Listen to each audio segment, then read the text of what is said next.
जय श्री राम। शंखनाद में आपका स्वागत है। महाराष्ट्र में आज उम्मीदवारों के नॉमिनेशन का आखिरी दिन था।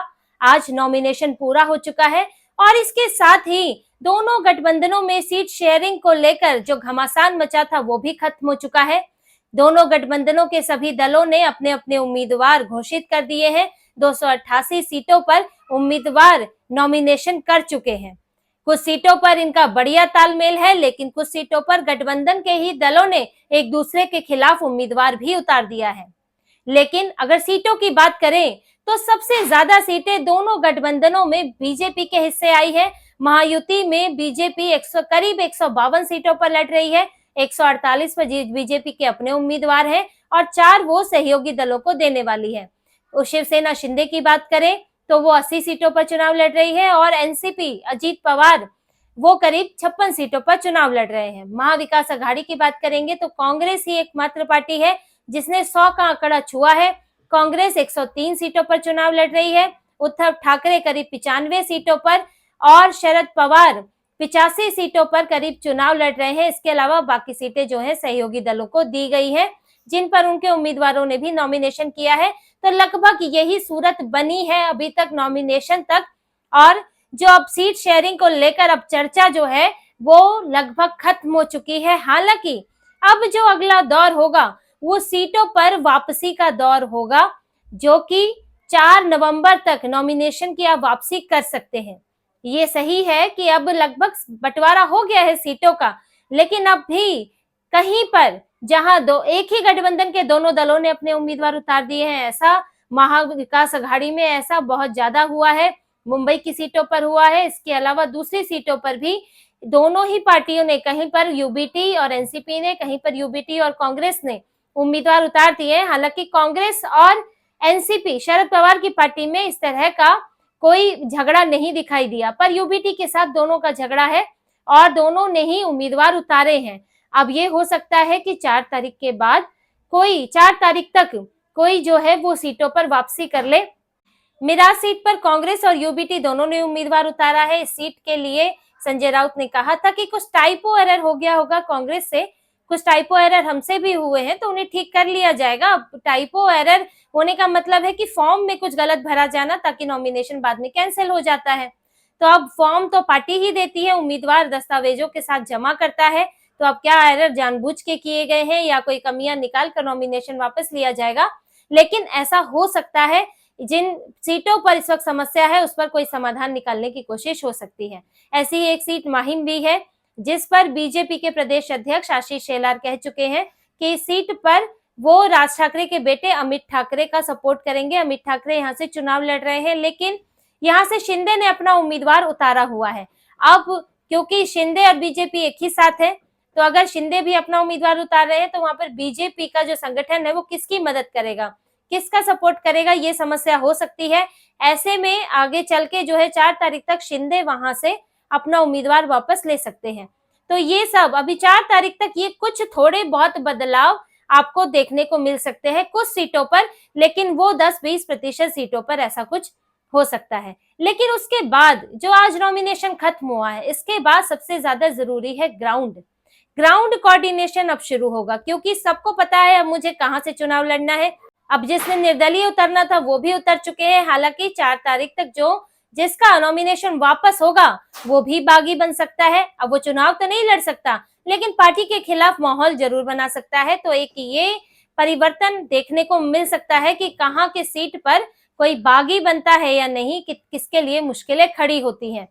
लेकिन जो बात ग्राउंड सपोर्ट की है, वहां पर अब ये गठबंधन दल होने का जो सबसे बड़ा काम होता है कि गठबंधन में पार्टियों के बीच कोऑर्डिनेशन होना जरूरी होता है, ताकि वोट ट्रांसफर हो सके, वरना गठबंधन का फायदा ही नहीं होता। दोनों गठबंधनों की बात करें तो देखिए, ऐसा नहीं है कि महायुति में भी जो सीट शेयरिंग थी वो बहुत स्मूथ रही थी, सब कुछ बहुत आसानी से हो गया। लेकिन जो खासियत रही वो ये थी कि इनके झगड़े बाहर नहीं आए, किसी बड़े नेता ने बयान नहीं दिया। ये नहीं है कि पार्टी में झगड़ा हो रहा है, मार पिटाई की नौबत आ गई है, फिर दिल्ली से कोई भाग कर आ रहा है, फिर जिस तरह से मातोश्री में बैठकें हो रही थी इस तरह से फडणवीस के घर में बैठकें हो रही है। ऐसा कोई नाराजगी नहीं दिखी, शांति से हो गया। अमित शाह ने तो मीटिंग में भी कह दिया था, रैली में भी कह दिया था कि शिंदे को मुख्यमंत्री बनाने के लिए बीजेपी ने बहुत त्याग किया है, अब त्याग की बारी दूसरे की भी है। और शिंदे ने भी त्याग किया, ऐसा नहीं है। अमित शाह की बात का मान भी रखा, शिंदे ने भी त्याग किया। 100 सीटों की बात हो रही थी, 80 पर लड़ रहे हैं। अजीत पवार को भी कम सीटें मिली हैं। तो क्योंकि बीजेपी वहां एक बड़ी पार्टी है, बड़ा संगठन है, उसके छत्र छाया में ये लोग आगे बढ़ सकते हैं। दोनों ही पहली बार अकेले अकेले चुनाव लड़ रहे हैं, तो इसीलिए इन्होंने भी त्याग किया। और जो सीट का बंटवारा था वो बहुत आराम से हो गया, समय लगा लेकिन बिना झगड़े के हो गया, बिना बेइज्जती कराए हो गया। लेकिन वही महाविकास आघाड़ी में इसके उलट हुआ, अंतिम तक चलता रहा। कभी उद्धव ठाकरे नाराज है, संजय राउत नाराज है, नाना पटोले नाराज है, शरद पवार जो है बीच में मान मनोबल करा रहे हैं। तो ये सब चीजें सिर्फ महाविकास आघाड़ी में ही हुई है, जिसके कारण पार्टी के समर्थक है उनके बीच जो है मैसेज खराब गया है। अब जैसे शरद पवार जो इन सबको सुलझाने के चक्कर में उन्होंने अपना फायदा कर लिया। जो शरद पवार 70 से 75 सीटों पर जिनकी बात चल रही थी वो 85 सीटें पा गए, क्योंकि अंत में कांग्रेस और उद्धव ठाकरे उनके पास गए थे कि भाई हमारा मामला सुलझा दीजिए, हमारे बीच में जो झगड़ा है कोई सुलह कोई रास्ता निकलवा दीजिए। तो उन्होंने 85-85 का फॉर्मूला दे दिया, जिसमें उनको भी फायदा हुआ। लेकिन यहाँ यूबीटी और कांग्रेस के बीच में जो है वो जबरदस्त झगड़ा हो गया और इनके समर्थकों में भी इसके बाद नाराजगी है। अगर ये झगड़ा नहीं होता, स्मूथली होता, दोनों बड़े बड़े दावे ना करते, कांग्रेस 160 का दावा कर रही थी, उद्धव ठाकरे 125 का दावा कर रहे थे, अगर ये नहीं होता तो इनके कार्यकर्ताओं में भी बहुत ज्यादा उम्मीद नहीं जगती और जो बंटवारा है वो आराम से हो जाता।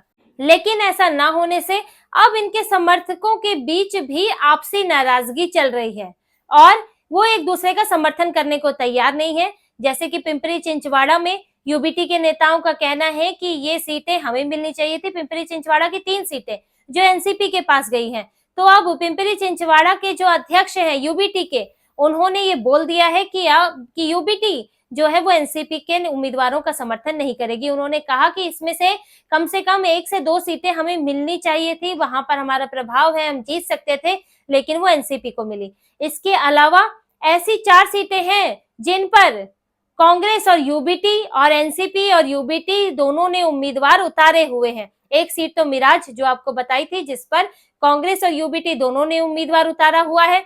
एक सीट है दिग्रस, इस सीट पर भी कांग्रेस और यूबीटी दोनों ने उम्मीदवार उतारा है। एक सीट है साउथ सोलापुर, जिस पर कांग्रेस और यूबीटी दोनों ने उम्मीदवार उतारा है। एक परांदा सीट है जिस पर यूबीटी और एनसीपी दोनों ने उम्मीदवार उतारा है। अब इन सीटों पर देखिए झगड़ा जबरदस्त है। अगर इन पर उम्मीदवारी वापस नहीं होती है तो गठबंधन के दल ही एक दूसरे के खिलाफ लड़ेंगे और यहाँ तक कि अगर उम्मीदवारी वापस हो भी गई, जिसने वापस लिया वो नेता नाराज हो जाएगा, वो अपनी पार्टी से भी नाराज हो जाएगा और ये तो तय है कि वो गठबंधन के नेता को सपोर्ट नहीं करेगा। अब आप ये खुद ही सोचिए, एक सीट पर अगर एनसीपी और यूबीटी या कांग्रेस और यूबीटी के उम्मीदवार हैं और दोनों वो सीट चाहते हैं, नॉमिनेशन भी कर दिया है, अब एक को 4 तारीख से पहले वापस लेना पड़ा, मान लीजिए यूबीटी वाले को वापस लेना पड़ेगा, तो उसके ऊपर क्या बीतेगी? वो तो नाराज हो जाएगा, वो तो उद्धव ठाकरे से भी नाराज होगा कि सीट नहीं बचा पाए और फिर वो कांग्रेस के उम्मीदवार को समर्थन कैसे करेगा। तो इन सीटों पर तो देखिए नॉमिनेशन वापस हो या ना हो, लेकिन मामला तो बिगड़ चुका है। ऐसी दूसरी सीटें भी हैं और दूसरा कोऑर्डिनेशन की एक समस्या भी इन पर आने वाली है अब जब प्रचार शुरू होगा, क्योंकि जो शिवसेना का वोट है वो बड़ा मुश्किल है कि वो एनसीपी और कांग्रेस में जाकर कन्वर्ट हो, क्योंकि शिवसेना का वोट देखिए विचारधारा बिल्कुल अलग है। शिवसेना के समर्थकों की विचारधारा कांग्रेस और एनसीपी से अलग है। हाँ, वो वोट जरूर हो सकता है जो एनसीपी और कांग्रेस का है शिवसेना में चला जाए, क्योंकि उनको जो तय है कि बीजेपी को हराना है। जैसे कि मुसलमान, उनको तो तय है कि बीजेपी को हराने वाली पार्टी को वो दे देंगे, चाहे उद्धव ठाकरे सामने खड़े हो, शिंदे सामने खड़े हो या कल को फडणवीस ही सामने क्यों ना खड़े हो। तो एनसीपी और कांग्रेस का मुस्लिम वोट ट्रांसफर हो सकता है, लेकिन जो शिवसेना का कोर हिंदू वोट है, जो उसके समर्थक हैं, वो तुष्टीकरण वाली पार्टियों को वोट दे जाकर इसकी संभावना बहुत कम लगती है। तो वोट ट्रांसफर होने की बड़ी समस्या है। इसमें महायुति की बात करें तो उसमें इतनी समस्या नहीं होगी, क्योंकि दोनों ही पार्टियां जो हैं वो एक ही विचारधारा की है, हिंदुवादी विचारधारा की है। एनसीपी अलग है, ये सही है कि एनसीपी अजीत पवार का वोट यहाँ बीजेपी में या फिर शिंदे में कन्वर्ट हो थोड़ा मुश्किल हो सकता है, क्योंकि बिल्कुल अलग विचारधारा है, लेकिन उनकी सीटें ही बहुत कम है, 56 सीटें हैं, बाकी पर तो शिंदे और बीजेपी ही लड़ रहे हैं। तो यहाँ पर उम्मीदवार यहाँ पर वोट शिफ्ट होने की उतनी समस्या नहीं है जितनी कि अघाड़ी में इस वक्त दिख रही है। और इसके अलावा फंड की भी बात है, क्योंकि जहां पर आपका उम्मीदवार नहीं है वहां पर आप फंड बहुत कम देती हैं पार्टियां। मान लीजिए कि शिवसेना का उम्मीदवार कहीं पर है तो कांग्रेस और एनसीपी अपने कार्यकर्ताओं को फंड क्यों देगी? क्यों? ताकि वो क्या शिवसेना के लिए प्रचार कर सके। वो फंड उन सीटों पर ज्यादा खर्च करेगी जहां पर उसके अपने उम्मीदवार हैं, जो बचेगा उन्हें दूसरी सीटों पर देगी। और शिवसेना का जो वहां पर उम्मीदवार है वो फंड जो है कांग्रेस एनसीपी को क्यों देगा? वो अपने कार्यकर्ताओं के बीच में देगा। और इस वजह से फंड की भी समस्या आ जाती है, जिसके कारण पूरे गठबंधन के कार्यकर्ता मोबिलाइज नहीं हो पाते। अब महायुति में क्योंकि बीजेपी सबसे बड़ा जो वहां पर एक बड़ी पार्टी है दोनों की, और उसके पास 150 करीब सीटें हैं, तो कई सीटों पर तो बीजेपी ही लड़ रही है, ज्यादातर सीटों पर। तो जो बची हुई सीटें हैं उसके लिए, क्योंकि वो बड़ा संगठन है, केंद्र में भी है, तो उसके लिए फंड की समस्या उतनी नहीं है। और फिर जो कांग्रेस और बीजेपी इस बार जो है लोकसभा में जो उनकी जो इस वक्त जो उन्हें हार का सामना करना पड़ा, एक तरह से फजीहत हुई कि आप 28 में से 9 सीटें जीतते हैं, तो इसके भी उन्होंने अब आक्रामक तरीके से वो चुनाव में जुट गए हैं।